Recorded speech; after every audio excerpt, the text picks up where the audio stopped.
All right, tonight I've got a story for you that's going to make your skin crawl. This is a chilling account from a man who lived through something so terrifying he waited 17 years to tell it. And believe me, it still haunts him. And this is the warning that kicks everything off. A super cryptic, chilling phrase spoken right at the start of a journey.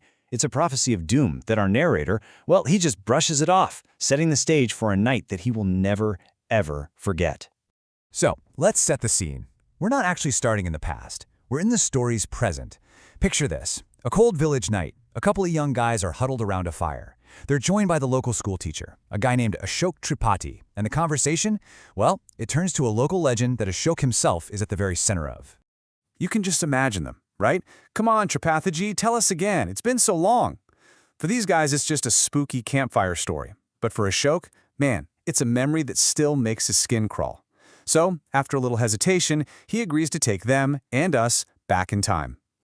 And just like that, we're 17 years in the past. Ashok is only 23 years old. He's just finished his exams and all he wants to do is get home.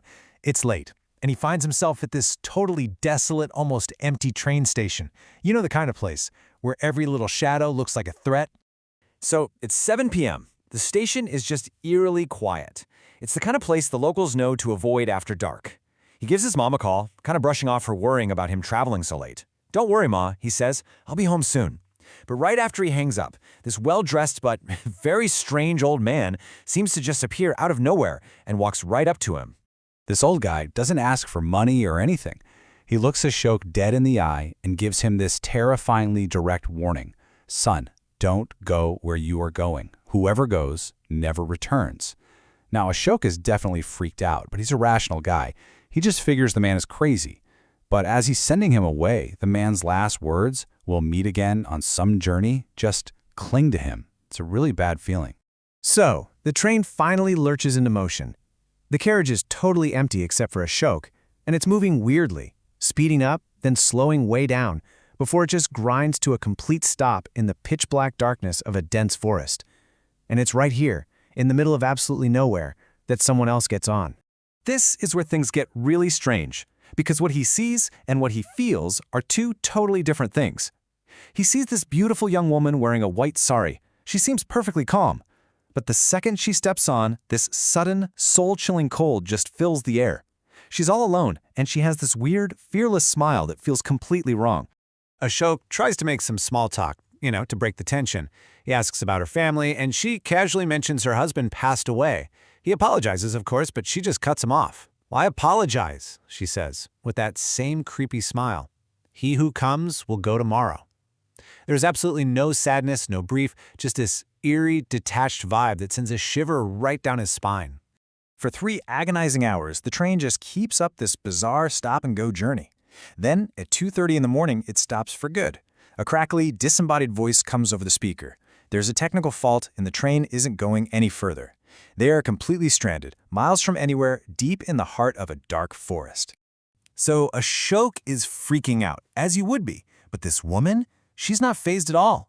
"I'm not waiting until morning," she says. "It's only a 2-hour walk to Kalmora." And against his better judgment, terrified of being left all alone, Ashok reluctantly agrees to go with her. Looking back, he'd say it was the single biggest mistake of his life. The second they step off that train, man, the whole environment becomes this menacing character.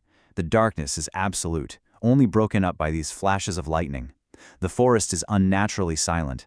And then this heavy rain starts to fall, and the drops are so thick they feel like needles hitting his skin. The terror just keeps escalating, one step at a time. First, the silence is broken by these howling wolves.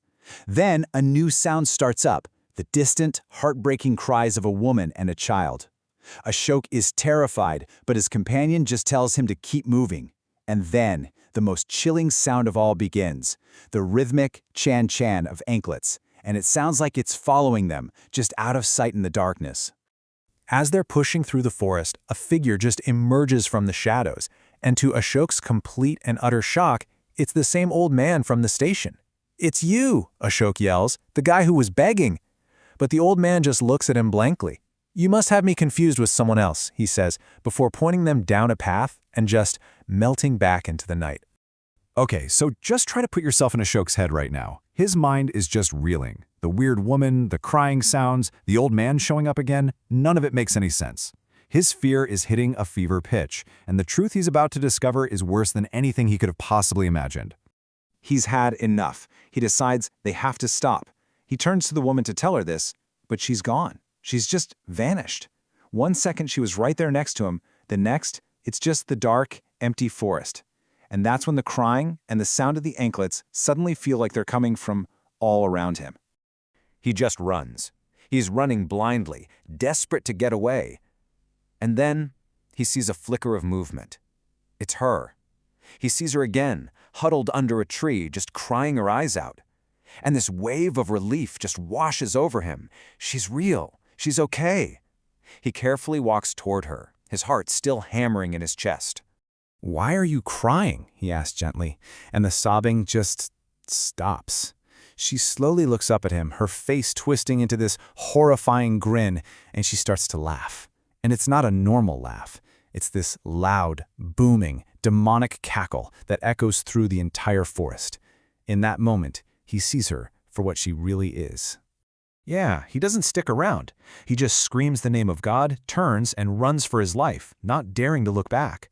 That horrible laughter follows him, but he just keeps running. The next thing he remembers is waking up.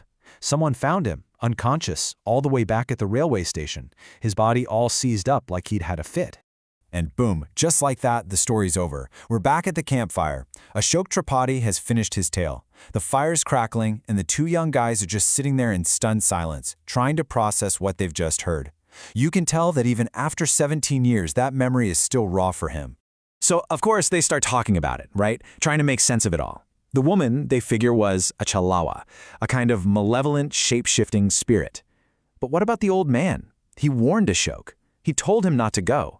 So is he a good person trying to save him? Or was he just another spirit playing some kind of terrifying game? And that's really the question that just hangs in the air at the end of all this. After all that horror, the chase, the terrifying reveal, the real mystery isn't just the woman in the white sari. It's the identity of that strange old man at the station. Was he a warning, a guardian, or something else entirely? It seems some questions are just never meant to be answered.